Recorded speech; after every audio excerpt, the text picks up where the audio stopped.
Hello students, welcome back in NCERT syllabus 12th standard biology chapter number 5 principles of inheritance and variation. I explained you in my first part video about the monohybrid hybridizations on my self preparing chart and Punnett square, and I explained you the Mendel's law, its 7 traits, and why he has taken the all pea plants for hybridization. I explained all these points in my before videos.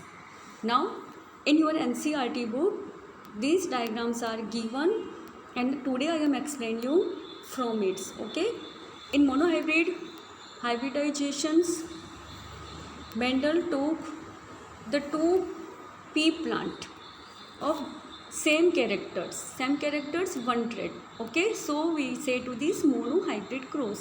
Mendel ने one character लिया था इसलिए monohybrid. कौन सा character लिया था? Dominance था toll और इसका रिसीव कैरेक्टर था ड्वार्फ. ये दोनों पेरेंट्स जो थे इसके बीच में हाइब्रिडाइजेशंस करवाया. फर्स्ट जनरेशन्स के अंदर जो थे दोनों के अंदर डोमिनेंस कैरेक्टर आया कैपिटल टी. ओके, सबके सब टोल प्लांट्स प्राप्त हुए थे. ठीक है, फिर इसके अंदर इसने फिर से हाइब्रिडेशन करवाया F2 जनरेशन्स के अंदर, जिसके अंदर एक होमोजाइगस टोल, होमोजाइगस ड्वार्फ और 2 हेट्रोजाइगस जो कैरेक्टर थे कैपिटल टी स्मॉल टी वाले मिले थे. ठीक है, जिसके अंदर अपने दोनों पेरेंट्स के मिक्सअप कैरेक्टर थे. ये प्योर पेरेंट के ऊपर गया था, ये प्योर अपने फीमेल और मेल पेरेंट के अंदर गए थे. ठीक है, तो इसके अंदर जो फिनोटॉपिक और जीनोटॉपिक रेशियोस जो था वह रेशियोस मिले थे क्या? यहाँ पर मिला था 1:2:1 का कौन सा जीनोटॉपिक रेशियो, और फिनोटॉपिक मिला था इसमें क्या 1:3 या 3:1. ओके, 3:1. ओके, तो इस तरह का रेशियोज़ मिल गया था. यह मैंने आपको अपने पुन्नेट स्क्वायर डायग्राम से भी एक्सप्लेन कर दिया था, और यहाँ आपको डायग्रामेटिकली इस तरह का दिया हुआ है कैपिटल टी स्मॉल टी, और यहाँ पे इसका ये F1 जनरेशन, और यहाँ पे फिर से इसके अंदर हाइब्रिडाइजेशंस करवाया गया. तो यहाँ पे इसका मिला F2 जनरेशन, जिसके अंदर फिनोटॉपिक रेशियो ये और जीनोटॉपिक ये है. ठीक है, तो पुन्नेट स्क्वायर शो कर सकता है कि मोनोहाइब्रिड क्रॉस हाइब्रिडेशन जो मेंडल ने कंडक्ट किया था उसके अंदर true breeding tall plant and dwarf plant दोनों का मिक्सिंग मिला था F2 जनरेशन्स के अंदर, जो एक सक्सेसफुली एक्सपेरिमेंट था मेंडल का. नेक्स्ट यहाँ पे मैंने आपको पहले वाले वीडियो में रोज़ प्लांट के बारे में बताया था. वाइट एंड रेड रोज़ दोनों के बीच में हाइब्रिडाइजेशंस करवा के पिंक हेट्रोजाइगस फ्लावर्स मिले थे. तो यहाँ पर एक लॉ ऑफ कौन सा कहलाता है सिग्रेशंस, तो इसकी अकॉर्डिंग यहाँ पर लिया था वाइट फ्लावर और वायलेट फ्लावर. ठीक है, तो वाइट फ्लावर जो था यहाँ पे उसको स्मॉल w से शो किया गया और कैपिटल W से वायलेट फ्लावर को, दोनों के बीच में यहाँ पर जनरेशन करवाया, यहाँ पर हाइब्रिडाइजेशंस करवाया. तो इस तरह से जो सबके सब फ्लावर्स मिले वो सबके सभी फ्लावर्स कैसे मिले थे? वॉयलेट कलर्स के. ठीक है, रिजल्ट एज ए रिज़ल्ट. क्यों? क्योंकि यहाँ पर ये दोनों के दोनों ही होमोजाइगस लिए थे, जिसके अकॉर्डिंग होमोजाइगस ही वॉयलेट फ्लावर्स मिले थे. अब यहाँ पे थोड़ा चेंज कर दिया है, इसके अंदर लिया था कौन सा सिर्फ एक ही वॉयलेट फ्लावर और बाकी सबके सब कैसे लिए थे? White flowers. इसके बीच में हाइब्रिडाइजेशंस करवाया गया. तो इसमें किस तरह के गैमिट्स मिले? यहाँ पर मिले 2 जो रेशियो था वह वॉयलेट का, और 2 रेशियो जो था सेम टू सेम रेशियो मिला है 2:2. तो यह कहलाता है लॉ ऑफ सिग्रेशन, और जिसके अंदर चेंज हो गया लॉ कहलाता है लॉ ऑफ डोमिनेंस और लॉ ऑफ सिग्रेशंस. यह डिफरेंस है दोनों के अंदर. ओके, तो इस तरह से यहाँ पे आपके मेंडल ने 2 लॉज दिए थे. हाँ, ये डायग्रामेटिकली भी मैंने एक्सप्लेन कर दिया है. कौन से law of dominance and law of segregations, जो आपको पी प्लांट के अंदर बताया गया, जिसके अंदर 1:2:1 एंड 3:1 रेशियो हमें मिला, वो लॉ ऑफ डोमिनेंस, और जिसके अंदर यहाँ पर 2:2 और यहाँ पर भी सेम रेशियो हमें मिला है, तो वह सेम रेशियो वाला है लॉ ऑफ सिग्रेशन. ओके स्टूडेंट्स, तो लॉ ऑफ डोमिनेंस के अंदर क्या थे? कैरेक्टर जो थे कंट्रोल होते थे फैक्टर्स के थ्रू, फैक्टर्स पेयर्स में रहते थे. जैसे capital T small T capital T small T, इस तरह से पेयर्स में रहते थे. और लॉ ऑफ डोमिनेंस सिग्रेशन जो था वह डिफरेंट था. इससे क्या डिफरेंस है? इसमें gamete receive only one of two factors के होते थे। वो होमोजाइगस पेरेंट से प्रोड्यूस होने वाले ऑल गैमेट्स सिमिलर होते थे, और हेट्रोजाइगस से जो प्रोड्यूस होते थे टू काइंड्स के होते थे। ओके, हेट्रोजाइगस हमने क्या लिया था यहाँ पर, जो W एक ही लिया था और बाकी सबके सब, तो इससे क्या हुए थे, टू टाइप्स के गैमेट्स हमें मिले थे। ठीक है, हमें वाइट भी मिला था और वॉयलेट भी मिला था। आ गया समझ में आपको? तो यह टू जो उसने रूल्स दिए थे मेंडल ने, law of dominance and segregation complete हो गया है। अब एक हमारा बचा है डाई हाइब्रिड क्रॉस पॉलिनेशंस। ठीक है, ये मैंने आपको अपने फर्स्ट वाला जो वीडियो था उसके अंदर मैंने एक्सप्लेन कर दिया था, रेड रोज़ और वाइट रोज़ का पिंक रोज़। ठीक है, अब इसके आगे नेक्स्ट हम अभी क्या लेने वाले हैं, यहाँ पे हम अब लेने वाले हैं नेक्स्ट, यहाँ पे ये dihybrid cross pollinations of Mendel's law.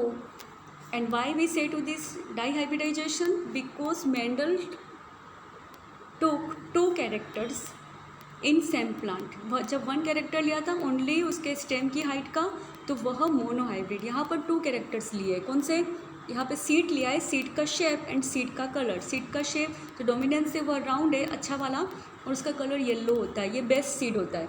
तो कभी कभी हमें इस तरह का सीड मिल जाता है रिंकल और ग्रीन, तो यहाँ इसके रिसीव कैरेक्टर होते हैं। तो इसके डोमिनेंस कैरेक्टर मिलाने के लिए उसने दोनों पेरेंट को हाइब्रिडाइज करवाया, और उसके गैमिट जो थे, इस गैमिट के थ्रू यहाँ पर हमें फर्स्ट जनरेशन मिली थी जिसके अंदर दोनों पेरेंट के कैरेक्टर्स आए थे राउंड एंड येलो।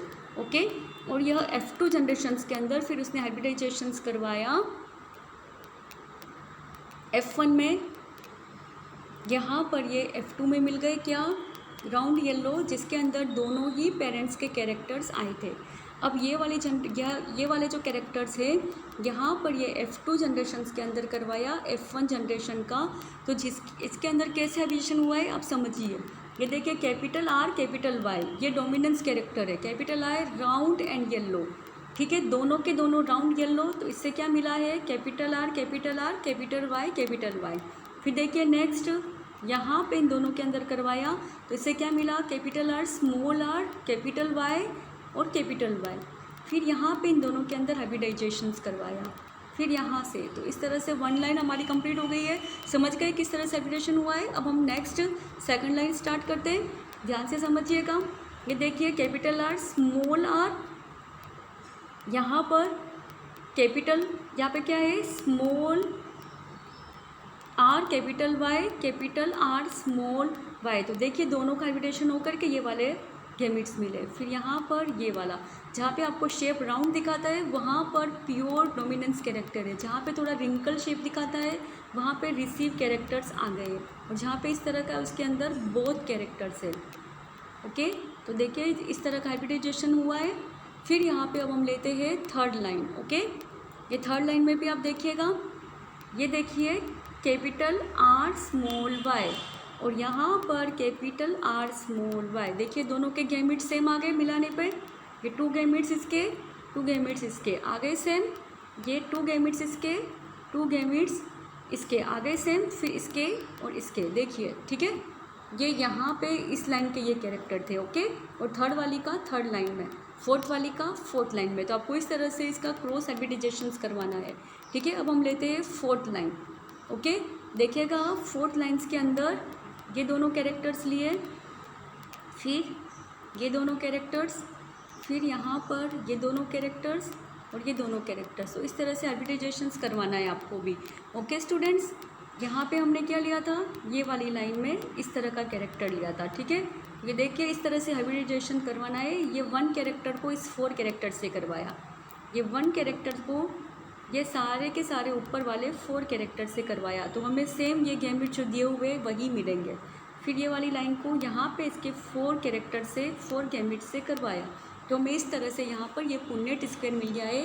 ये थे मेल गैमेट्स, ये था फीमेल गैमेट्स। ओके, एक फीमेल गैमेट्स लेकर के सारे मेल गैमेट, एक फीमेल गैमेट सारे मेल गैमेट में इस तरह से क्रॉस हाइब्रिडेशन करवाया, जिसके अंदर हमें यहाँ पर जो है पुन्नेट स्क्वायर्स के अंदर रेशियो जो मिला वह देखिए मैंने अपना ओन चार्ट बनाया है, इसे आप ध्यान से समझ लीजिए। ये पुन्नेट स्क्वायर चार्ट से आपको इजीली समझ में आ जाएगा कि यहाँ पे डाई हाइब्रिडेशन टू ट्रेड्स लिए हैं मेंडल ने, उसका शेप और उसका कलर। यहाँ पे क्या थे, ये गैमेट्स पेरेंट गैमेट, इससे बनाए F1 जनरेशन। फिर इसी तरह से आ गया जैसा मैंने पीछे करवाया था, अंडरस्टैंड।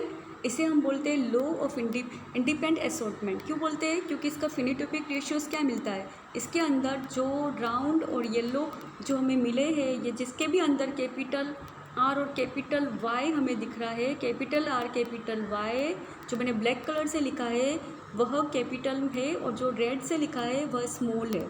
कैपिटल वाले सारे डोमिनेंस कैरेक्टर है। इसे अगर आप काउंट करेंगे तो कितने आ रहे हैं, देखिए 1 2 3 4 5 6 7 8 और 9। तो यहाँ पे 9 रेशियोज़ का मिला है राउंड एंड रिंकल का। फिर यहाँ पर कैपिटल आर स्मॉल वाई वाले कितने मिल रहे हैं, 3। फिर यहाँ पर रिंकल येलो वाले कितने मिल रहे हैं, जिसके अंदर एक जो है ये रेड पेन से जो किया है वो रिसीव कैरेक्टर है स्मॉल वाला और यह डोमिनेंस, तो ये हमें मिल रहे हैं 3 और यहाँ पे ये 1। उसका रेशियोज आया 9:3:3:1। फिनोटाइपिक रेशियो जीनोटाइपिक रेशियो दोनों सेम होते हैं क्योंकि इसके अंदर हेटेरोजाइगस ही होता है, ठीक है। इसके लिए यहाँ पे देखिए राउंड एंड येलो कौन कौन से थे, ये राउंड एंड येलो, ये भी राउंड एंड येलो, ये भी round and yellow, round and yellow, round and yellow, ये भी राउंड एंड येलो और ये भी राउंड एंड येलो। कितने हुए काउंट कर लीजिए, 3 3 6 7, यहाँ पर हो गया इसका 8 और ये एक 9, ओके 9 आ गए। तो इसी तरह से आप रेशियो काउंट कर सकते हैं। फिर यहाँ पर कैपिटल आर स्मॉल आर का देखिए कितना आ रहा है, ओनली कैपिटल आर और स्मॉल वाई वाला देखिए, ये कैपिटल आर स्मॉल वाई, ठीक है, कैपिटल आर स्मॉल वाई, ठीक है। फिर यहाँ पर capital R, only capital R और स्मॉल वाई, ठीक है। तो कितने आ रहे हैं यहाँ पर, इसके सिर्फ 3 आ रहे हैं। हाँ, फिर हमें लेना है स्मॉल आर और वाई वाला, तो वो 3 आया। जैसे मैंने अभी काउंट करके बताया वैसे आप काउंट करेंगे तो आपको इसका फिनोटाइपिक रेशियोज जो है वह यह मिलेगा, ओके ओके स्टूडेंट्स। तो आप अपनी अच्छे से प्रिपरेशन कर लीजिएगा।